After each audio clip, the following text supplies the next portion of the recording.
ഞാൻ എന്നാണ് ഫിറോസിക്കയ്ക്ക് നാറിയായത്. ഫിറോസിക്കായും ഞാനും തമ്മിൽ ഞങ്ങൾ നല്ല സൗഹൃദത്തിലായിരുന്നു എന്ന് ഫിറോസിക്കായ്ക്കും അറിയാം, എനിക്കും അറിയാം. അപ്പൊ പിന്നെ എന്തിനാണ് ഞാൻ എന്നാണ് ആൾക്ക് നാറിയായത് ഇതെനിക്ക് ചോദിക്കണ്ടേ? ആളങ്ങനെ പറഞ്ഞുകൊണ്ടാണ് ഞാൻ ഇത്രയും പറഞ്ഞത്. ഗ്രൂപ്പിന് അല്ലെങ്കിൽ ഫിറോസ്കാക്ക് ഇത് ഉണ്ടായിരുന്നു, കാരണം അവരെ ത്രൂ കിട്ടി എന്നുള്ളത് ഉണ്ടായിരുന്നു. അപ്പൊ അതിന്റെ ഒരു മറവ് പിടിച്ചിട്ടാണ് കക്ഷി സ്വന്തമായിട്ട് കൺസ്ട്രക്ഷൻ കമ്പനി സ്റ്റാർട്ട് ചെയ്യുന്നത്. ഈ കമ്പനിയിൽ അപ്പൊ ഇയാൾ എന്താന്ന് വെച്ച് കഴിഞ്ഞാൽ ഭയങ്കര അരകണ്ടാ, കാരണം മറ്റുള്ളവരെ ഒരു അഭിപ്രായം ഇയാൾ കേൾക്കില്ല. പുള്ളി ചെയ്യുന്നതാണ് വലിയ സംഭവം, പുള്ളിക്കാരെ എവിടെയോ വലിയൊരു സംഭവമാണ്. അങ്ങനത്തെ ഒരു ആറ്റിറ്റ്യൂഡാണ് ഇയാൾക്ക്. എല്ലാവർക്കും നമസ്കാരം. ഈ വീഡിയോ ലൈക്ക് ചെയ്യാനും കമന്റ് ചെയ്യാനും മറക്കരുത്. ഹൈപ്പ് എന്ന് പറയുന്ന ഒരു ഓപ്ഷൻ വന്നെങ്കിൽ ഹൈപ്പും അടിച്ചു വിട്ടു. ഓക്കെ, ഇന്ന് ഞാൻ എന്താണ് പറയാൻ പോകുന്നതെന്ന് വെച്ച് കഴിഞ്ഞാൽ ഞാൻ നിങ്ങളെ ഒരു നന്മ മരത്തെ പരിചയപ്പെടുത്താൻ പോവുകയാണ്. നിങ്ങൾക്ക് എല്ലാവർക്കും അറിയാം, സോഷ്യൽ മീഡിയയിൽ വലിയ രീതിയിൽ ചർച്ചയായ ഒരു വിഷയമാണ് ഈ പറയുന്ന ബിഷപ്പും അതോടൊപ്പം തന്നെ രേണുസുതിയുമായി ബന്ധപ്പെട്ട ഒരു വിഷയം, വീടുമായി ബന്ധപ്പെട്ട ഒരു വിഷയം. ഇവിടെ ബിഷപ്പിനെ വന്ന് രേണുസുതിയും അതോടൊപ്പം തന്നെ രേണുസുതിയുടെ കൂട്ടുകാരിയും ചേർന്ന് ബിഷപ്പാമ്പ് എന്നുള്ള രീതിയിൽ പറയുകയും അദ്ദേഹത്തിന്റെ സ്ഥാനിക ചിഹ്നങ്ങളെയും അദ്ദേഹത്തെ അധിക്ഷേപിക്കുകയും ചെയ്യുന്ന രീതിയിൽ പല കാര്യങ്ങളും ഇവർ പറഞ്ഞു. അതനുസരിച്ച് ബിഷപ്പും ബിഷപ്പിന്റെ കുടുംബക്കാരും ചേർന്ന് ഇവർക്ക് ഒരു നോട്ടീസ് അയച്ചു, ഒരു ലീഗൽ നോട്ടീസ് അയച്ചു. ഈ ലീഗൽ നോട്ടീസ് ഇവർ കൈപ്പറ്റാതെ ഇരിക്കുകയായിരുന്നു. ആര്? രേണുസുതിയും അതോടൊപ്പം തന്നെ കിച്ചു. ഇവർ കൈപ്പറ്റാതിരിക്കാനുള്ള ഒരു മുഖ്യ കാരണം എന്ന് പറയുന്നത് ഈ പറയുന്ന നന്മമരം ഫിറോസ് ആണ്. ഈ നന്മമരം ഫിറോസ് കിച്ചുവിനെ വിളിച്ചു പറഞ്ഞു, എടാ അതൊരു ജസ്റ്റ് ഒരു പേപ്പറാടാ, നീ കൈപ്പറ്റണ്ട എന്ന രീതിയിൽ അവനോട് പറഞ്ഞു. അത് അവൻ കൈപ്പറ്റിയിട്ടില്ല. എന്നാൽ രേണുസുതി ആ പേപ്പർ പോയി മിനിഞ്ഞാന്ന് പോയി കൈപ്പറ്റി, അതിന്റെ ഒരു വീഡിയോ ഇട്ടു. അതൊക്കെ നമ്മൾ ഓൾറെഡി പറഞ്ഞിട്ടുള്ള കാര്യമാണ്. എന്നാൽ ഇവിടെ കിച്ചു ആ പേപ്പർ കൈപ്പറ്റിയിട്ടില്ല. കൈപ്പറ്റാതിരിക്കാനുള്ള കാരണം ഈ ഫിറോസ് എന്ന് പറയുന്ന നന്മമര കളിയുടെ ഒരു കളിയാണ്. ഈ പുള്ളിക്കാരൻ എന്ത് കാരണത്തിലാണ് ആ പേപ്പർ കൈപ്പറ്റരുതെന്ന് പറഞ്ഞത്? കിച്ചു ഈ ഒരു വിഷയം വന്നപ്പോൾ നേരെ ഈ പറയുന്ന ഫിറോസിനാണ് വിളിച്ചത്. ഫിറോസിനെ വിളിച്ച് കാര്യങ്ങൾ ചോദിച്ചു. ഫിറോസ് ഒരു ബുദ്ധിയാണ് പറഞ്ഞു കൊടുത്തത്. മോനെ, അത് ജസ്റ്റ് പേപ്പർ, നീ കൈപ്പറ്റിയില്ലെങ്കിൽ കുഴപ്പമൊന്നുമില്ല, അത് നിങ്ങളെ പേടിപ്പിക്കാനാന്ന് പറഞ്ഞു. ആ സമയത്ത് ഈ ഫിറോസ് പറഞ്ഞു കൊടുക്കാമായിരുന്നു, മോനെ നീ അത് പോയി കൈപ്പറ്റിയതിനു ശേഷം അതെന്താണോ അത് ലീഗലായിട്ട് നീങ്ങ്, നിന്റെ അമ്മ ബിഷപ്പിനെ കുറിച്ച് ഏതാണ്ട് പറഞ്ഞതിനാണ് അങ്ങനെ ഒരു നോട്ടീസ് അയച്ചത് എന്നുള്ള രീതിയിൽ പറഞ്ഞു കൊടുക്കണമായിരുന്നു. എന്നാൽ അവിടെ കിച്ചുവിന് വേറൊരു രീതിയിൽ പറഞ്ഞു കൊടുത്തു. എന്നിട്ട് പുള്ളിക്കാരൻ ഫേസ്ബുക്ക് പോസ്റ്റൂടെ അങ്ങോട്ട് ഇട്ടു, വീട് തിരിച്ചെടുക്കുന്നത് നല്ലതല്ല എന്ന രീതിയിലും അതിനോട് ഞാൻ യോജിക്കുന്നില്ല എന്ന രീതിയിലും ഒക്കെ പറഞ്ഞുകൊണ്ടാണ് പുള്ളിക്കാരൻ ഒരു നന്മമരം കളിച്ചുകൊണ്ടൊരു പോസ്റ്റ് ഇട്ടത്. ഇതിനു മുമ്പ് ഈ രേണുസുതി കല്യാണം കഴിക്കുന്നു എന്ന് പറഞ്ഞപ്പോൾ വീട്ടിൽ നിന്ന് ഇറങ്ങി പോകണം, വീട് ഞങ്ങൾക്ക് തന്നിട്ട് പോകണമെന്ന് പറഞ്ഞ ഒരു വ്യക്തിയാണെന്നുള്ള കാര്യം നിങ്ങൾ ഓർക്കണം. ഓക്കെ, ഇതെല്ലാം അവിടെ നിൽക്കട്ടെ, ഈ സംഭവമൊക്കെ അവിടെ നിൽക്കട്ടെ. ഇപ്പോൾ രേണുസുതിയുമായി ബന്ധപ്പെട്ട ഒരു കാര്യം പുറത്തു വന്നിരിക്കുകയാണ്. രേണുസുതി പറഞ്ഞു, ഈ പറയുന്ന ഫിറോസ്ക്കായുമായിട്ട് ഞാൻ ചാറ്റ് ചെയ്തിട്ടുണ്ടായിരുന്നു, നല്ല രീതിയിലുള്ള സൗഹൃദം ഉണ്ടായിരുന്നു എന്ന രീതിയിലൊക്കെ. എന്തായാലും അത് കേട്ടു നോക്കിക്കേ, കുറെ കാര്യങ്ങൾ പറയാനുണ്ട്. ഈ ഫിറോസ് എന്ന് പറയുന്ന വ്യക്തിയെക്കുറിച്ച് ചില വെളിപ്പെടുത്തലുകളാണ് പുറത്തു വന്നുകൊണ്ടിരിക്കുന്നത്. എന്തായാലും നന്മമരം ഏതാണ്ട് വീഴാറായി എന്നുള്ള കാര്യത്തിൽ ഒരു സംശയവുമില്ല. എന്തായാലും കേട്ടു നോക്കും.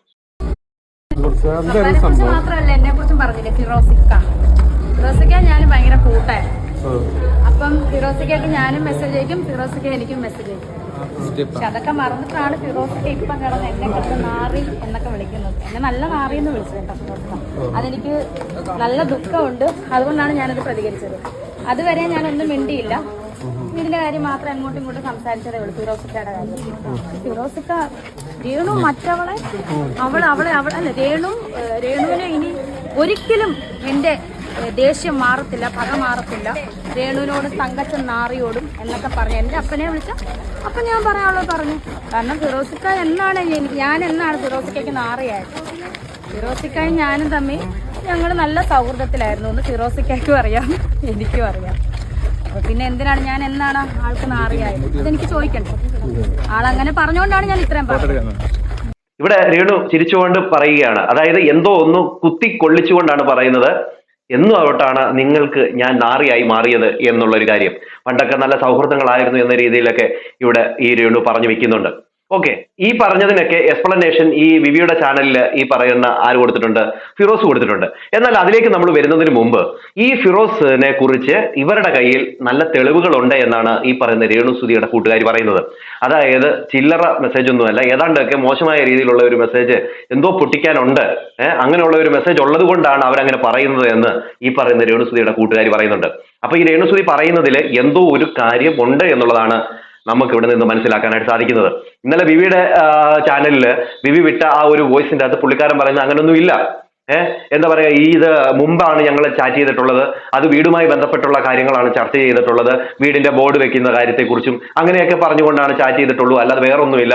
അങ്ങനെ നിങ്ങൾ തെറ്റായിട്ട് നിങ്ങൾ തെറ്റിദ്ധരിക്കും എന്ന രീതിയിലൊക്കെ പുള്ളിക്കാരനോട് പറയുന്നുണ്ട്. പിന്നെ പുള്ളിക്കാരൻ പറയുന്നത് വീടിന്റെ ആ ഹോം ടൂറുമായി ബന്ധപ്പെട്ട് ഞാൻ ചോദിച്ച സമയത്ത് രേണു സമ്മതിച്ചില്ല, ആ ഒരു കാര്യമൊക്കെയാണ് പുള്ളിക്കാരൻ പറയുന്നത്. എന്നാൽ നിങ്ങൾ ഇതൊന്ന് കേട്ടു നോക്കി, ഈ പറയുന്ന രേണു സുധിയുടെ കൂട്ടുകാരി പറയുന്ന ഈ കാര്യം നിങ്ങളൊന്ന് കേട്ടു. പക്ഷേ രേണുവിന്റെ പ്രതികരണം ഒരു ഫിറോസിന് അണ്ണാക്കിൽ കിട്ടി എന്ന് തന്നെ പറയാം. രേണു വ്യക്തമാക്കുന്നുണ്ട്, ഫിറോസിക്ക പണ്ടത്തെ ചാറ്റൊന്നും ഞാൻ മറന്നിട്ടില്ല, അല്ലെങ്കിൽ എന്റെ കയ്യിൽ ഉണ്ട് എന്നാണ് രേണു പറയുന്നത്. എന്ന് മുതലാണ് ഞാൻ ഫിറോസിക്കായിട്ട് നാറിയായത് എന്നൊക്കെയാണ് രേണു ചോദിക്കുന്നത്. ഫിറോസിനോട് എനിക്ക് പറയാനുള്ള ഒരു കാര്യം, എന്തായാലും രേണുവും താങ്കളും തമ്മിലുള്ള ചാറ്റ് എന്താണെന്ന് താങ്കൾക്കും അറിയാം, രേണുവിനും അറിയാം. താങ്കളുടെ ഒരു ഇടിവെട്ട സാധനം രേണുവിന്റെ കയ്യിൽ ഉണ്ട് എന്ന് അറിഞ്ഞു വെച്ചിട്ട് എന്തിനാണാവോ ഇങ്ങനെ വന്നിരുന്ന് സോഷ്യൽ മീഡിയയിൽ വന്നിരുന്ന് ആറുന്നത്? രേണു അങ്ങനെ പറയേണ്ട വല്ല ആവശ്യം ഉണ്ടായിരുന്നോ? ശരി, താങ്കളെ ബാധിക്കുന്ന ഒന്നും അതിൽ ഇല്ലായിരുന്നെങ്കിൽ ശരി, ഓക്കെ, താങ്കൾക്ക് എന്ത് വേണമെങ്കിലും വന്ന് പറയാം.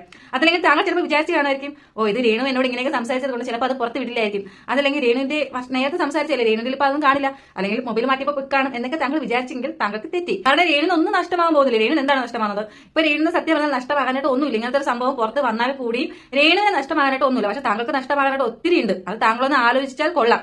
എന്തായാലും ഇതിന് മറുപടിയായിട്ട് ഫിറോസ് ഇതുവരെ ലൈവിൽ വന്നിട്ടില്ല, അവന് വരാൻ പറ്റത്തുമില്ല എന്നുള്ളതാണ് വാസ്തവം. ഒന്നുമില്ലെങ്കിലും ആളും തരവും ഒക്കെ നോക്കി കളിക്കേണ്ട ഫിറോസ് ഇക്ക. എന്തായാലും ഈ ഒരു വീഡിയോ സോഷ്യൽ മീഡിയയിൽ നല്ല രീതിയിൽ കത്തിച്ചിട്ടുണ്ട് കേട്ടോ. ഇതിൽ വേറൊരു കാര്യം, ഇപ്പൊ നോർമലി സൗഹൃദങ്ങൾ, രേണു ഇതിൽ പറയുന്നത് സൗഹൃദമായിട്ടുള്ള ചാറ്റുകൾ എന്നാണ്. രേണുവിന് എത്രയും മെസ്സേജ് വരുന്നുണ്ട്, നമുക്ക് എത്രയും മെസ്സേജ് വരുന്നുണ്ട്, അതിൽ സൗഹൃദം എന്നുള്ളത് സംഭവം അറിയാലോ. അപ്പൊ രേണുവിനെ എടുത്ത് പറയണമെങ്കിൽ സൗഹൃദം അല്ലാത്ത എന്തെങ്കിലുമൊക്കെ അതിലുണ്ട് എന്നുള്ളത് വാസ്തവം തന്നെയാണ്. എന്തായാലും കൊള്ളാം. ഇപ്പൊ രേണുവിനെതിരെ കുറ്റം, രേണുവിന്റെ കുടുംബക്കാർക്കെതിരെ കുറ്റം, ഈ പറഞ്ഞ കിട്ടാത്ത മുന്തിരി പുളിക്കും എന്നാണല്ലോ. എന്തായാലും ഫിറോസ് ഇക്ക ഞങ്ങളുടെ ഭാഗത്തുനിന്നും നല്ലൊരു മറുപടിക്കായിട്ട് ഞങ്ങളും വെയിറ്റിംഗ് ആണ്. കാരണം അങ്ങനത്തെ ഒരു സംഭവം പറയാൻ പാടില്ലായിരുന്നു. ഒന്നുമില്ലെങ്കിൽ നിങ്ങൾ ഒരു സമയത്ത് വേറെ എന്തൊക്കെയോ ആയിരുന്നതിന് ശേഷം ഇപ്പോൾ വന്ന് നാറി എന്നൊക്കെ വിളിക്കുന്നതിന്റെ ഉദ്ദേശം എന്തായാലും ഫിറോസ് ഒക്കെ ഇതിനെയാണ് ഈ തലമറന്ന് എണ്ണ തേക്കരുത് എന്ന് പറയുന്നതും കൂടാതെ വടി കൊടുത്ത് അടി വാങ്ങുന്ന സംഭവം ഉണ്ടല്ലോ. എനിക്ക് തോന്നുന്നു ഇതിന്റെ വീഡിയോ കേൾക്കുമ്പോൾ അല്ലെങ്കിൽ കാണുമ്പോൾ അവർക്ക് തന്നെ അറിയാൻ സാധിക്കും എന്താണ് നടന്നിട്ടുള്ളതെന്ന്. പിന്നെ സംഭവ സ്ഥലത്ത് ഞാൻ ഉണ്ടായിരുന്നതുകൊണ്ട് എനിക്ക് കുറച്ച് കാര്യങ്ങൾ എനിക്ക് മനസ്സിലാക്കാനായിട്ട് സാധിച്ചിട്ടുണ്ട്. ഇതിലപ്പുറം കൂടുതലായിട്ട് ഞാൻ ഒന്നും തന്നെ പറയാനായിട്ട് ആഗ്രഹിക്കുന്നില്ല. സംഭവം എനിക്ക് തോന്നുന്നു ഇതോടെ സ്റ്റോപ്പായി. ഇവിടെ വെല്ലുവിളികൾ കേട്ടോ, അതായത് ഫിറോസിനെയാണ് വെല്ലുവിളിക്കുന്നത്, നന്മമരത്തെയാണ് വെല്ലുവിളിച്ചുകൊണ്ടിരിക്കുന്നത്. ഫിറോസിനോട് ചോദിക്കുകയാണ്, ആളും തരവും നോക്കി കളിക്കരുതോ, എന്തോ ഒന്നുണ്ട്, രേണു അത് പൊട്ടിക്കും, രേണുവിന്റെ കയ്യിലുണ്ട്, നിങ്ങളത് ഡിലീറ്റ് ചെയ്ത് നിങ്ങൾ ഫോൺ മാറ്റിയാലും രേണുവിന്റെ കയ്യിൽ ആ രേഖകളുണ്ട് എന്നാണ് പറയുന്നത്. അവിടെ ഈ ശ്രീതു കണ്ടിട്ടുണ്ടെന്നും പറയുന്നുണ്ട്. അപ്പൊ എന്താണ് ഈ പറയുന്ന നന്മമരം ഫിറോസ്, നിങ്ങൾ വന്ന് പല വോയിസും കാര്യങ്ങളും ഒക്കെ കൊടുക്കുമ്പോൾ ഇതിന്റെ പിന്നിൽ എന്താണ് എന്നുള്ള കാര്യം ഒന്ന് പറയണം കേട്ടോ, പ്രേക്ഷകരോട് പറഞ്ഞു കൊടുക്കണം. പിന്നെ വേറൊരു കാര്യം, നിങ്ങൾ ആ രേണുവിന്റെ ആ ഒരു ഇന്റർവ്യൂ കണ്ടോ, അതിനകത്ത് രേണു പറയുമ്പോൾ ഒരു കോൺഫിഡന്റോട് കൂടിയാണ് രേണു പറയുന്നത്. അത് മാത്രമല്ല, രേണു സുധി ഫേസ്ബുക്ക് പേജിൽ ഒരു പുള്ളിക്കാരിയുടെ ഫേസ്ബുക്ക് പേജിന്റെ അകത്ത് ഒരു പോസ്റ്റ് ഇട്ടിട്ടുണ്ട്. പ്രേമം എന്നാൽ എന്താണ് ചേട്ട എന്ന് പറഞ്ഞുകൊണ്ട് പുള്ളിക്കാരി എഴുതിയൊക്കെയാണ് അതിന്റെ ഇട്ടിരിക്കുന്നത്. അപ്പൊ ഇതെല്ലാം കൂടെ വെച്ച് നോക്കുമ്പോൾ നമുക്ക് ഒരു കാര്യം നമുക്ക് ഉറപ്പിക്കാവുന്നതാണ്. കൂടുതലായിട്ട് ഞാൻ അതിലോട്ട് ഉറപ്പിക്കുന്നില്ല, ഉറപ്പിക്കാനുള്ള കാര്യങ്ങൾ പുറകാലെ വന്നാൽ നമുക്കത് ഉറപ്പിക്കാം. അതുകൊണ്ട് തന്നെ അതങ്ങോട്ട് മാറ്റിവെക്കുകയാണ്. പിന്നെ ഈ പറയുന്ന നന്മമരം ഫിറോസ് പല കാര്യങ്ങളും ഇന്നലെ വിജയുടെ ആ ഒരു ചാനലിൽ പറഞ്ഞതിന്റെ അകത്ത് ഉണ്ടായിരുന്നു, അതായത് വോയിസിന്റെ അകത്ത് ഉണ്ടായിരുന്നു. അതായത് ഞാൻ ഈ പറയുന്ന വീട് പണിക്ക് അങ്ങനെയൊന്നും ചെയ്തിട്ടില്ല, ഞാനൊന്നും അടിച്ചു മാറ്റിയിട്ടില്ല, അല്ലെങ്കിൽ അതൊക്കെ വേറൊരു അക്കൗണ്ടിലാണ് വന്നേക്കുന്നത്, അക്കൗണ്ട് ത്രൂ ആ വന്നിരിക്കുന്നത്, അങ്ങനെയൊന്നും ഞാൻ ചെയ്യേണ്ട ആവശ്യമില്ല, ഞാൻ ആരുടെ ഒരു പൈസ പോലും എടുത്തിട്ടില്ല എന്ന രീതിയിലൊക്കെ പറഞ്ഞിട്ടുണ്ട്. ആ വോയിസ് ഒന്ന് കേട്ടു. സ്വാമിന്റെ മുമ്പായിരിക്കും ഒരിക്കൽ സംസാരിച്ചു, സ്വാമിന് ശേഷം സംസാരിച്ചത് ഐ തിങ്ക് രേണുമായിട്ടല്ല, രേണുമായിട്ട് സംസാരിച്ചു, എൻ്റെ അച്ഛനായിട്ട് സംസാരിച്ചു, പിന്നെ രേണുമായിട്ട് സംസാരിച്ചു. അതൊരു ഹോം ടൂർ എടുക്കാൻ വേണ്ടിയിട്ട് രേണു അക്സെപ്റ്റ് ചെയ്താണ്. അത് ഒരു ഹോം ടൂർ എടുക്കാൻ വേണ്ടിയിട്ട് ടീം പോയപ്പോൾ 15,000 രൂപ വേണമെന്ന് പറഞ്ഞിട്ട് അവിടുന്ന് നമ്മളെ കെയർ ഓഫിൽ ഹോം ടൂർ എടുക്കാൻ പോയതാണ്. ആ സമയത്താണ് സംസാരിച്ചിട്ടുണ്ടായിരുന്നത്. അപ്പോൾ വിളിച്ച് ചോദിച്ചു, ഞാനത് അവർക്കൊരു പെർമിഷൻ കൊടുക്കുമെന്ന് പറഞ്ഞപ്പോൾ ഞങ്ങൾക്ക് പൈസ വേണമെന്നല്ലാതെ കൊടുക്കാൻ പറ്റാമെന്ന് പറഞ്ഞാൽ എൻ്റെ അടുത്ത് 10 ലക്ഷം രൂപ വീടുണ്ടാക്കി കൊടുത്തിട്ട്, അല്ലെങ്കിൽ ഒരു നല്ലൊരു കുഴപ്പമില്ലാത്ത നല്ലതെന്ന് പറയാൻ വയ്യ, ഇപ്പോൾ ആൾക്കാരത് ആകെ അലമ്പാക്കിയിട്ടിരിക്കുകയാണ് അതിൻ്റെ പ്ലാസ്റ്ററിങ്ങിലെ കംപ്ലൈൻറ്റ് കാരണം. ഓക്കെ, എനിവേ ഒരു വീടുണ്ടാക്കി കൊടുത്തിട്ട് അതിൻ്റെ ഹോം ടൂർ എടുക്കാൻ പോയപ്പോൾ 15,000 രൂപ എന്നല്ല വീട്ടിലേക്ക് അവരെ നിങ്ങൾ പറഞ്ഞു തന്ന ആൾക്കാരെ കയറ്റുള്ളൂ എന്ന് പറഞ്ഞാണ് രണ്ടാമത് സംസാരിച്ചത്. അതിൻ്റെ മുന്നിലേക്ക് സംസാരിച്ചില്ല. കൂടുതൽ ഞാൻ ഇവരായിട്ട് വാട്സപ്പ് വഴിയാണ് കോൺടാക്ട് ചെയ്യാറ്. അത് പല ഡിസ്കഷൻ ഉണ്ട്. വീടിൻ്റെ ഓരോ അവരുടെ സജഷൻസ് നമ്മൾ അവർ കൺസ്ട്രക്ഷൻ ടൈമിൽ പല സ്റ്റേജിലും അവരുടെ സജഷൻസ് നമ്മൾ ചോദിക്കാറുണ്ട്. കാരണം വെച്ചാൽ നമ്മൾ വീടുണ്ടാക്കി കൊടുക്കുമ്പോൾ പൂർണ്ണമായിട്ടും നമ്മുടെ ഒരു ഇഷ്ടത്തിന് മാത്രമല്ല വീടുണ്ടാക്കി കൊടുത്തിട്ടില്ല, അവരാണ് അവിടെ താമസിക്കുന്ന ആൾക്കാർ. സംഗതി നമ്മൾ സൗജന്യമായിട്ട് കൊടുക്കുകയാണെങ്കിലും അവരുടെ താല്പര്യം കൂടെ സംരക്ഷിക്കാൻ വേണ്ടിയിട്ട് ഈവൻ ആ വീടിന്റെ പേര് ഇടലിന് പോലും ഞാൻ അവരുടെ അഡ്വൈസ് ചോദിച്ചിട്ടുണ്ട്. ഇങ്ങനെ സുധില എന്നുള്ള പേര് ഒരു 4-5 പേർക്ക് അവർക്ക് അയച്ചു കൊടുത്തു. അത് ഞാൻ അവരോട് പറഞ്ഞു, നമ്മുടെ ഫൈനലായിട്ട് ഇങ്ങനെ സുധിലയാണ് എല്ലാവരും സജസ്റ്റ് ചെയ്യുമ്പോൾ അത് വെച്ചോളം പറഞ്ഞു. പിന്നെ അതിൽ നമ്മുടെ ഒരു ഡിസൈൻ ബൈക്ക് അയച്ചു എന്ന് വെക്കുന്നത് കുഴപ്പമില്ല, ജില്ലയിൽ വെച്ചോളം നിങ്ങളെ ഉണ്ടാക്കി തന്നെ തീർച്ചയായിട്ടും അത് പല ആൾക്കാരും അതിന്റെ പ്രതിത്വം ഏറ്റെടുക്കാൻ വരാൻ സാധ്യതയുണ്ട്. അത് അങ്ങനെ ഒരു സ്റ്റേജിലായിരുന്നു. രാജു ഞാൻ മോഡേഴ്സിൽ പലർക്കും അറിയില്ല. സുധി മരിച്ചു കഴിഞ്ഞതിന് ശേഷം നമ്മൾ എല്ലാ വർഷം ഓരോ വീടുണ്ടാക്കി കൊടുക്കാറുണ്ട്. രേണുവിന് വീടുണ്ടാക്കി കൊടുത്തതിന് ആ പരിപാടി ഇപ്പോൾ സ്റ്റോപ്പായി. അതോടുകൂടെ എല്ലാം നിന്ന് പിന്നെ വേറെ ആൾക്കാർ പറയുന്നത് പബ്ലിക്കിന് പൈസ പിരിച്ചെടുത്ത നാട്ടുകാരെ പൈസ ഒന്നുമില്ല. ഞങ്ങൾ കുറച്ച് ആൾക്കാരുടെ ഗ്രൂപ്പായിട്ട് കുറച്ച് ആൾക്കാരുണ്ട്. അതിൽ നിന്ന് പിരിച്ചെടുത്ത് ഞങ്ങൾ എടുക്കുന്ന പൈസയാണ് ഇതിനകത്ത്. പിന്നെ ഇതിന്റെ അക്കൗണ്ട്സ് എന്ന് പറയാൻ 3 ആൾക്കാർ, ഇവൻ ഞാൻ പോലും അക്കൗണ്ട് ഹോൾഡർ അല്ല, 3 ആൾക്കാരാണ് ഇതിന്റെ അക്കൗണ്ട് ഹോൾഡേഴ്സ്. ഐ മീൻ 3 ആൾക്കാർ കൂടെ അക്കൗണ്ട് എടുക്കില്ലേ, ജോയിന്റ് അക്കൗണ്ട്, അങ്ങനെ എടുത്തുള്ള അക്കൗണ്ടാണ് ഇതുള്ളത്. ഇതിലേക്ക് പൈസ ഈ പറയുന്ന ഞാൻ പോലും പൈസ അയക്കാന്ന് പറഞ്ഞാൽ ഈ അക്കൗണ്ടിലേക്കാണ് പൈസ അയക്കാം. ഈ അക്കൗണ്ടിൽ നിന്നാണ് ഈ പൈസ ഞങ്ങൾ മെറ്റീരിയൽസിനും ലേബേഴ്സിനും കൊടുക്കുക. മനസ്സിലാകുന്നുണ്ടോ? അപ്പോൾ നിങ്ങൾ ഈ പറയുന്ന പോലെ അങ്ങനെ മുക്കി ഇങ്ങനെ മുക്കി അത് ഇതെന്ന് പറഞ്ഞ തേങ്ങ വാങ്ങാൻ പറഞ്ഞാൽ ചുമ്മാ വെറുതെ ആരോപണം മാത്രമാണ്. പിന്നെ എന്റെ ഒരു ഫിനാൻഷ്യൽ സെറ്റപ്പ് ഞാൻ അഹങ്കാരം കൊണ്ട് പറയില്ല. എനിക്ക് നാട്ടുകാരുടെ പൈസയും അല്ലെങ്കിൽ മറ്റുള്ള ആൾക്കാരുടെ പൈസ എടുത്ത് എനിക്ക് ജീവിക്കേണ്ട ആവശ്യമില്ല. ഈ ബാങ്കിൽ നിന്ന് കിട്ടുന്ന പലിശ പോലും വാങ്ങിക്കാത്ത വ്യക്തിയാണ്. എനിക്ക് ഫേസ്ബുക്കിൽ നിന്ന് കഴിഞ്ഞ വർഷം വരെ എനിക്ക് പൈസ കിട്ടിയിരുന്ന ഒരു 40,000 50,000 എനിക്ക് ചില മാസങ്ങളിൽ കിട്ടിയിട്ടുണ്ട്, ചില 60,000 കിട്ടിയിട്ടുണ്ട് എനിക്ക് ഫേസ്ബുക്കിൽ. ഈ പൈസ ഞാൻ എന്താ ചെയ്യുന്നത്, എന്റെ ഫേസ്ബുക്കിൽ പോസ്റ്റ് ഇട്ട് പഴയ പോസ്റ്റുകൾ നോക്കിയാൽ ആർക്കെങ്കിലും കുറച്ച് ഈ മാസം കുറച്ച് പൈസ കിട്ടിയിട്ട് ആർക്കെങ്കിലും എന്തെങ്കിലും ആവശ്യമുണ്ടോ, മരുന്ന് വാങ്ങിക്കാൻ മറ്റുള്ള ആവശ്യമുണ്ടോ വെച്ചാൽ ഞാൻ ആൾക്കാരെ കോൺടാക്ട് ചെയ്യും, ഞാൻ അവർക്ക് അത് അയച്ചു കൊടുക്കും. അങ്ങനെ ചെയ്തിരുന്ന ആളാണ് ഞാൻ. അപ്പോൾ എനിക്ക് നാട്ടിൽ നിന്ന് 500 അല്ലെങ്കിൽ 1000 അല്ലെങ്കിൽ 2000 പിച്ചച്ചട്ടിൽ എന്താ പറയുക കൈയിട്ട് വരുന്ന പോലെ വാങ്ങിയിട്ട് ജീവിക്കേണ്ട സെറ്റപ്പ്. ഓക്കെ, ഇവിടെ ഈ പുള്ളിക്കാരൻ പറഞ്ഞ കേട്ടല്ലോ, ഫേസ്ബുക്കിൽ നിന്ന് കിട്ടുന്ന പൈസ പോലും ഞാൻ നന്മമരമാണ് ചെയ്യുന്നതെന്നൊക്കെ പുള്ളിക്കാരൻ പറയുന്നുണ്ട്. എന്തായാലും പുള്ളിക്കാരൻ ഇവിടെ കഴുകി മെഴുകുകയാണ്. പുള്ളിക്കാരന്റെ ഭാഗം ക്ലിയർ ചെയ്യാനായിട്ടാണ് കാര്യങ്ങൾ പറയുന്നത്. എന്നാൽ ഇന്നലെ ഞാൻ ഇട്ട ഒരു വീഡിയോ നിങ്ങൾ ശ്രദ്ധിച്ചിട്ടുണ്ടാവും. അതായത് ഒലിവ് ക്രിയേഷന്റെ ആ ഒരു വീഡിയോ ഞാൻ എടുത്ത് വെച്ചിരുന്നു. അതിൻ്റെ അകത്ത് ഒലിവ് ക്രിയേഷൻ ആ വീടിന്റെ ബിഷപ്പിന്റെ ആ സ്ഥലങ്ങളും ഒക്കെ കാണിക്കുന്നുണ്ട്. അതോടൊപ്പം തന്നെ ആ വീട് കാണിക്കുന്നുണ്ട്. വീടിന്റെ പരിസരമൊക്കെ വൃത്തികേടാക്കിയിട്ടേക്കുവാണ്. കാര്യമൊക്കെ നമ്മൾ കണ്ടു. ഈ പറയുന്ന രേണുസുതിയുടെ വീട്ടുകാർ അവരെല്ലാം ഇവിടെ താമസിക്കുന്ന വീടാണല്ലോ, അതുകൊണ്ട് തന്നെ. എന്നാൽ അതിന്റെ സൈഡിൽ ഞാൻ ഈ സൈഡ് വെക്കാം. അതിന്റെ സൈഡ് നിങ്ങൾ നോക്കിക്കഴിഞ്ഞാൽ അവിടെയൊക്കെ പൊളിഞ്ഞിളങ്ങുന്നതായിട്ട് നമുക്ക് കാണാനായിട്ട് സാധിക്കും. ഇത് മുമ്പ് തന്നെ ഈ പറയുന്ന തങ്കച്ചനും അതോടൊപ്പം തന്നെ രേണുസുതിയുമായി ബന്ധപ്പെട്ട ആൾക്കാരൊക്കെ വീഡിയോ ഇട്ട് കാണിച്ചിട്ടുള്ളതുമാണ്. അപ്പോൾ ഈ വീടിന് എന്തൊക്കെയോ പ്രശ്നങ്ങളുണ്ട്, അത് നല്ല രീതിയിൽ തന്നെ വർക്ക് കംപ്ലീറ്റ് ആയിട്ടില്ല എന്നുള്ള രീതിയിലൊക്കെ ഈ ഓൾറെഡി നമുക്കറിയാവുന്ന കാര്യം തന്നെയാണ്. എന്നാൽ ഇപ്പോഴും വന്നിട്ട് ഈ പുള്ളിക്കാരൻ മെഴുകുകയാണ്. അങ്ങനെ മെഴുകിക്കൊണ്ടിരിക്കുകയാണ് ഈ നന്മമരം. അങ്ങനെ ഈ നന്മമരം മെഴുകിക്കൊണ്ടിരുന്ന സമയത്ത് എനിക്ക് ചില ആൾക്കാർ വിളിച്ചിട്ട് കാര്യങ്ങൾ പറഞ്ഞിട്ടുണ്ട്. അവിടുത്തെ പൗരപ്രമുഖരായിട്ടുള്ള ആൾക്കാരാണ് എന്നോട് പറഞ്ഞിരിക്കുന്നത്. കാരണം അവർ പറഞ്ഞിരിക്കുന്നത് ഈ വീടിന്റെ പണിയുടെ സമയത്ത് അവിടെ പണി ചെയ്ത പലർക്കും ഇദ്ദേഹം പൈസ കൊടുത്തിട്ടില്ല എന്നുള്ളൊരു കാര്യം. അവിടെ വയറിംഗ് ചെയ്യാൻ വന്നവർക്ക് പൈസ കൊടുത്തിട്ടില്ല. അവിടെ പല പണിക്ക് വന്നവർക്ക് ഇനിയും പൈസ കൊടുക്കാനുണ്ട് എന്നുള്ളൊരു കാര്യം ഞാൻ എൻ്റെ ആദ്യ വീഡിയോകളിലൊക്കെ പറഞ്ഞിട്ടുണ്ട്. ആ ഒരു കാര്യം അതുപോലെ തന്നെ അത് എന്തുകൊണ്ട് ഈ പുള്ളിക്കാരൻ കൊടുത്തിട്ടില്ല എന്നുള്ള കാര്യം നിങ്ങൾക്കറിയാമല്ലോ. അന്നേരം ഈ പുള്ളിക്കാരൻ പറയുന്നത് എന്താ, അതെന്തിനു തരണം, അതൊക്കെ ഈ ഒരു വീട് നിങ്ങളൊരു ചാരിറ്റി പ്രവർത്തനമായിട്ട് കണ്ടാൽ മതി എന്ന രീതിയിലും പറഞ്ഞിട്ടുണ്ട്. അത് മാത്രമല്ല, ഇദ്ദേഹം ഈ വീട്ടിനാവശ്യമായ പല പ്രോഡക്റ്റുകളും, ഇപ്പൊ എന്താ പറയാ, ക്ലോസറ്റ് ആയിക്കോട്ടെ, ഫാൻ ആയിക്കോട്ടെ, അങ്ങനെ തുടങ്ങി അതിൻ്റെ അകത്ത് ഇന്റീരിയൽ ആയിട്ടുള്ള എല്ലാ സാധനങ്ങളും പല ബിസിനസ്മാന്മാരുടെ അടുത്തും പോയി ഇങ്ങനെ സംസാരിച്ച് അത് വാങ്ങിച്ചെടുക്കുകയായിരുന്നു പതിവ്. ഓക്കെ, ഈ പുള്ളിക്കാരൻ പറഞ്ഞിരുന്നത് പുള്ളിക്കാരന്റെ ഫേസ്ബുക്ക് പേജ് 10 ലക്ഷം അടങ്ങുന്ന അംഗങ്ങളുള്ളതാണെന്ന്. ഞാൻ കഴിഞ്ഞ ഒരു വീഡിയോയിൽ പറഞ്ഞിരുന്നു. അതിൽ ഓരോരുത്തര് 5 രൂപ വെച്ചോ അല്ലെങ്കിൽ 10 രൂപ വെച്ചോ അല്ലെങ്കിൽ 20 രൂപ വെച്ച് ഇട്ടാൽ തന്നെ എത്ര രൂപ ആകുമെന്ന് നിങ്ങളൊന്ന് കണക്ക് കൂട്ടി നോക്ക്. അത്രയും എമൗണ്ട് ഈ പുള്ളിക്കാരൻ എത്തിയിട്ടും പുള്ളിക്കാരൻ പറയുകയാണ് വന്നില്ല, അത് അക്കൗണ്ട് ത്രൂ വന്നത് എന്നുള്ള കാര്യം. അതൊക്കെ വന്നിട്ടും പുള്ളിക്കാരൻ പലരുടെ കയ്യിൽ നിന്നും ഈ സാധനമൊക്കെ മേടിച്ചിട്ടാണ് ഈ ഒരു വീട് പണി പൂർത്തീകരിച്ചത്. വീട് പണി പൂർത്തീകരിക്കുന്നതിന് ഒരു 4 വർഷം 3 വർഷങ്ങളോളം ഗ്യാപ്പും ഉണ്ടായിരുന്നു. എന്നിട്ട് ഈ പുള്ളിക്കാരൻ പല ബിസിനസ്മാൻമാരുടെ കയ്യിൽ നിന്നും 50,000 25,000 രൂപ അങ്ങനെയും മേടിച്ചിട്ടുണ്ട്. അപ്പം നല്ലൊരു തുക ഈ പുള്ളിക്ക് കിട്ടിയിട്ടുണ്ട്. എന്നിട്ട് പുള്ളിക്കാരൻ ഇതിന്റെ അകത്തൊരു അഴിമതിയും കാണിച്ചിട്ടില്ല എന്ന് പറയുമ്പോൾ അത് തെറ്റാണ്. ഇന്നലെ ഷഫീന മേഡത്തിന്റെ ചാനലിൽ ഒരു വോയിസ് വന്നു. ആ വോയിസ് കൂടെ കേട്ടപ്പോൾ ഞാൻ ഉറപ്പിച്ചു, ഈ പറയുന്ന നന്മമരം ഫിറോസ് ഇതിന്റെ അകത്തൊരു കളി കളിച്ചിട്ടുണ്ട് എന്നുള്ള കാര്യം. കാരണം ഈ ബിഷപ്പ് ഇവർക്ക് ഒരു ലീഗൽ നോട്ടീസ് അയച്ച സമയത്ത് അത് നേരാവണ്ണം അത് കൈപ്പറ്റി അതിന്റെ ഒരു ലീഗലായിട്ട് പോകുമായിരുന്നു. അവര് ഒരു വിഷയമില്ലാതെ അവരുടേതായിട്ടുള്ള വിഷയമായിരുന്നു. അതിന്റെ അടുത്ത് ഈ പറയുന്ന ഈ ഫിറോസിന് ഒരു ബന്ധവുമില്ല. പക്ഷെ അതിന്റെ അകത്ത് പുള്ളി ഇടപെട്ടിട്ട് പുള്ളി അതൊരു കമന്റ് ഇട്ടു. പുള്ളിക്ക് നേരെ പല ചോദ്യങ്ങളും പണ്ട് ബിഷപ്പിനോട് ചോദിച്ച സമയത്തൊന്നും ബിഷപ്പ് ഈ ഇദ്ദേഹത്തെ പറ്റി മോശമായിട്ട് പറയുകയോ വീട് കൊള്ളത്തില്ലെന്നോ ഒന്നും പറഞ്ഞിട്ടുള്ള ആളല്ല. എങ്കിൽ പോലും ഈ പുള്ളിക്കാരൻ അന്നേരം ഒരു കമന്റ് പറഞ്ഞു. അത് കമന്റ് പറയാനുള്ള കാരണം എന്ന് വെച്ച് കഴിഞ്ഞാൽ, അതായത് പുള്ളി ചെയ്ത പല അഴിമതികളും വെളിയിൽ വരരുത്, കിച്ചു പറയരുത്, ഈ രേണുസുതി പറയരുത് എന്ന രീതിയിലായിരുന്നു. എന്നാൽ എന്ത് ചെയ്യാനാ, ദൈവം എന്ന് പറയുന്ന ഒരാൾ ഉള്ളത് കൊണ്ട് തന്നെ ഇപ്പൊ രേണു വന്നിട്ട് ആ ഒരു ചാറ്റിന്റെ കാര്യം പറഞ്ഞു. രേണുവിനെ പോയി എന്തോ ഒരു നാറിയെന്നോ എന്തോ ഒന്ന് വിളിച്ചതാണ് ഇത്രയും വലിയ വിഷയമായി മാറിയത്. ഇങ്ങനെ രേണു വന്ന് ഇപ്പോൾ ഞാനും ഈ പറയുന്ന ഫിറോസ് ഖായുമായിട്ട് മുമ്പിൽ നല്ല ചാറ്റുകൾ ഉണ്ടായിരുന്നു. ആ ചാറ്റുകൾ എങ്ങനത്തതാണ് എന്ന് എനിക്കറിയാമെന്ന് രേണുവിന്റെ കൂട്ടുകാരി വന്ന് പറയുന്നു. അങ്ങനെ വെച്ച് നോക്കുമ്പോൾ മൊത്തത്തിൽ ഒരു ചാറ്റ് മയമാണ് ഇവിടെ കാണുന്നത്.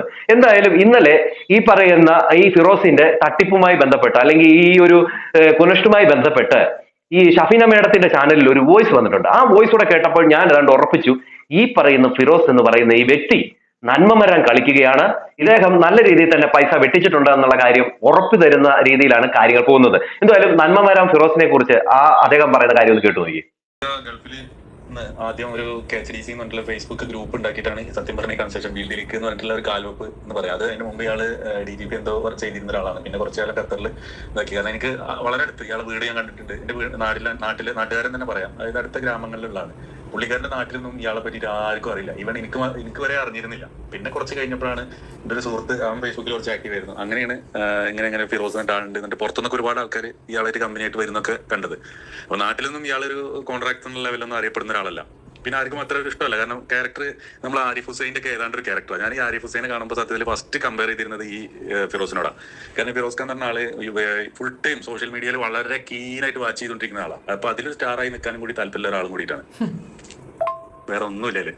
അപ്പോ ഭയങ്കര അറിയേണ്ട ആൾക്കാർ. അതിപ്പോ അതിന്റെ ഭാഗമായിട്ടാവും ചിലപ്പോൾ വീട് വെച്ചു കൊടുക്കാന്ന് പറഞ്ഞത്. പിന്നെ അതിൽ ഇപ്പൊ ഈ പറഞ്ഞ പോലെ കൺസ്ട്രക്ഷന്റെ കാര്യത്തിൽ ക്വാളിറ്റി വളരെ വീക്കാണ്. അത് ആ പുള്ളിയുടെ കൂടെ മുമ്പുണ്ടായിരുന്ന ആൾക്കാർ തന്നെ എന്തുകൊണ്ട് ആളെ കൂടെ ഇപ്പോൾ ഇല്ല എന്നുള്ളത് നോക്കിക്കഴിഞ്ഞാൽ നമുക്കത് കറക്റ്റ് ആയിട്ട് മനസ്സിലാവും. കാരണം ഈ ഗ്രൂപ്പിന്റെ തുടക്കകാലത്ത് ഈ ഗ്രൂപ്പിന് അത്രയും നല്ലൊരു ഇതിലേക്ക് എത്തിച്ചേരുന്നത് എന്താ വെച്ച് കഴിഞ്ഞാൽ കുറച്ച് എക്സ്പെർട്ട് ആയിട്ടുള്ള വർക്ക് ചെയ്യുന്ന ആൾക്കാരുണ്ടായിരുന്നു. BP ഡിസൈൻസ് എന്ന് പറഞ്ഞിട്ട് സലീംക, അതേപോലെ ബിനോയ്, അങ്ങനെ ഒരുപാട് ആൾക്കാർ, ഒരു അഷർ ഒരു ഗ്രൂപ്പ് ഉണ്ടായിരുന്നു ഇതില്. അപ്പൊ ഇവർക്ക് കണ്ടുകൊണ്ടും വർക്ക് കിട്ടുമ്പോഴൊക്കെ ഇതിന്റെ ഒരു ക്രെഡിറ്റ് സ്വാഭാവികമായിട്ടും ഈ KHDC ഗ്രൂപ്പിന് അല്ലെങ്കിൽ ഫിറോസ്ക്കാക്ക് ഇത് ഉണ്ടായിരുന്നു. കാരണം അവരെ ത്രൂ കിട്ടി എന്നുള്ളത് ഉണ്ടായിരുന്നു. അപ്പൊ അതിന്റെ ഒരു മറവ് പിടിച്ചിട്ടാണ് കക്ഷി സ്വന്തമായിട്ട് കൺസ്ട്രക്ഷൻ കമ്പനി സ്റ്റാർട്ട് ചെയ്യുന്നത്. ഈ കമ്പനിയിൽ അപ്പൊ ഇയാൾ എന്താണെന്ന് വെച്ച് കഴിഞ്ഞാൽ ഭയങ്കര അരകണ്ടാണ്. കാരണം മറ്റുള്ളവരെ ഒരു അഭിപ്രായം ഇയാൾ കേൾക്കില്ല. പുള്ളി ചെയ്യുന്നതാണ് വലിയ സംഭവം, പുള്ളിക്കാരെ എവിടെയോ വലിയൊരു സംഭവമാണ്, അങ്ങനത്തെ ഒരു ആറ്റിറ്റ്യൂഡാണ് ഇയാൾക്ക്. അതേസമയം ഈ ഒരു ആറ്റിറ്റ്യൂഡ് ക്വാളിറ്റിയിൽ കാണിക്കൂല, മാക്സിമം അതിൽ നിന്ന് വലിക്കുന്നു. വളരെ ക്രൂക്കറായിട്ടുള്ള ഒരു മനുഷ്യനാണ്. അപ്പൊ ഈ രേണുസുധിയുടെ കൺസ്ട്രക്ഷനിൽ കംപ്ലൈന്റ് വന്നെന്നുള്ളതും ശരിയാവും. പിന്നെ ഇയാളിപ്പോ ഇപ്പൊ പറഞ്ഞില്ല, മാഡം പറഞ്ഞപ്പോഴാണ് എനിക്കും അത് ഓടിയത്. കാരണം ആ ബിഷപ്പിനൊക്കെ മുന്നിലിട്ടിട്ട് ഇയാൾ സേഫ് സോണിൽ നിന്നിട്ട് കളിപ്പിക്കുന്നു.